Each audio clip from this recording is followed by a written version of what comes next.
సునీల్ కుమార్ రెడ్డి దర్శకత్వంలో షావ్య films banner పై ఎక్కిలి రవీంద్రబాబు నిర్మిస్తున్న చిత్రం ఒక రొమాంటిక్ క్రైమ్ కథ. ముగ్గురు కాలేజ్ అమ్మాయిల జీవితాల నేపథ్యంలో తెరకెక్కిన ఈ చిత్రం లాస్ట్ మంత్ రిలీజ్ అయింది.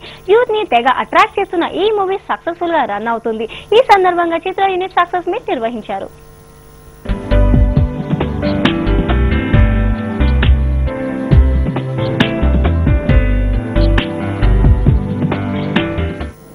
ముఖ్యంగా ముందుగా డైరెక్టర్ గారికి, తక్కిన టెక్నీషియన్స్కి, నిర్మాతలకి నిజంగా వారు పిక్చర్ తీయటం చాలా సంతోషం.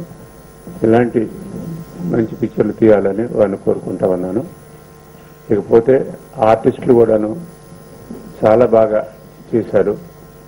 కొత్త ఆర్టిస్టులు, హీరోలు కానివ్వండి, హీరోయిన్లు ముగ్గురు కూడాను చాలా బాగా యాక్ట్ చేసి బాగా కన్విన్సింగ్ గాను, మంచి సెంటిమెంటల్ సీన్స్ దగ్గర సెంటిమెంటల్ గాను, లాస్ట్లో మరి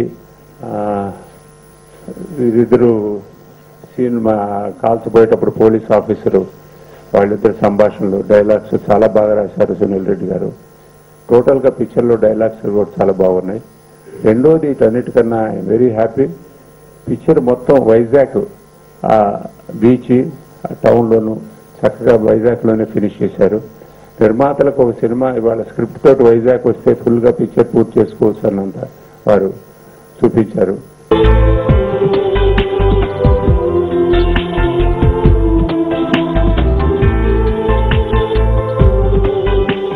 సో ఫస్ట్ ఆఫ్ ఆల్ ఈ మూవీ ఇంత పెద్ద హిట్ అయినందుకు చాలా హ్యాపీగా ఉంది.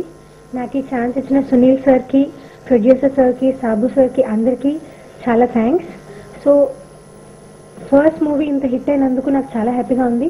ఇలాంటి మూవీస్ని ఇంకా ఎంకరేజ్ చేసి మమ్మల్ని ఎప్పుడు సపోర్ట్ చేస్తారని ఆశిస్తున్నాను. Thank you very much.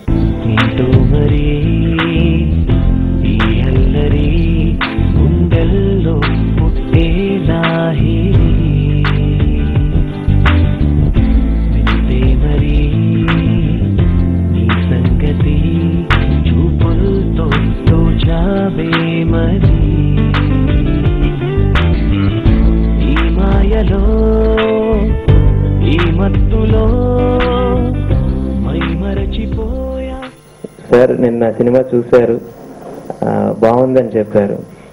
నాకు అవార్డు వచ్చినంత పని అయింది. అదర్వైజ్ భయం ఉండింది. ఎందుకంటే ఏదో మంచి చెప్పాలనే తపనలో నేనేమన్నా తప్పు చెప్పానేమో అని చిన్న శంక లోపల ఉండిందండి. ఒక బోల్డ్ ఇష్యూని నేను డీల్ చేస్తున్నాను. టీనేజ్ ప్రెగ్నెన్సీస్ గురించి, టీనేజ్ సెక్షువాలిటీ గురించి, క్రైమ్ గురించి మాట్లాడుతున్నాను. నేను టోటల్గా థరోగా రీసెర్చ్ చేసి ఒక జర్నలిస్ట్గా బాధ్యతాయుతంగానే ఈ సినిమా చేశాను. కానీ ఎందుకు కొంతమంది దీన్ని నెగిటివ్గా, చివరికి సునీల్ విసిగెత్తి అవార్డులు వస్తున్నాయి కానీ డబ్బులు రావటం లేదని ఖచ్చితంగా చేశాడు ఈ సినిమా అని అంటుంటే చిన్న డౌట్ నాకు కూడా మొదలైంది.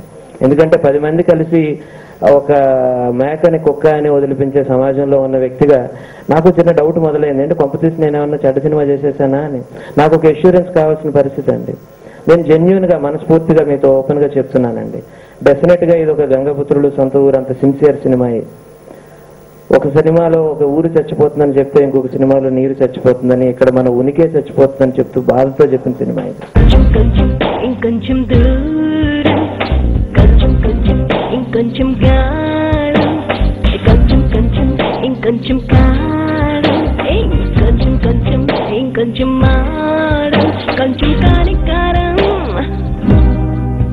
కొంచెం సుకుమారం, కొంచెం మామకారం, కొంచెం ఆధిక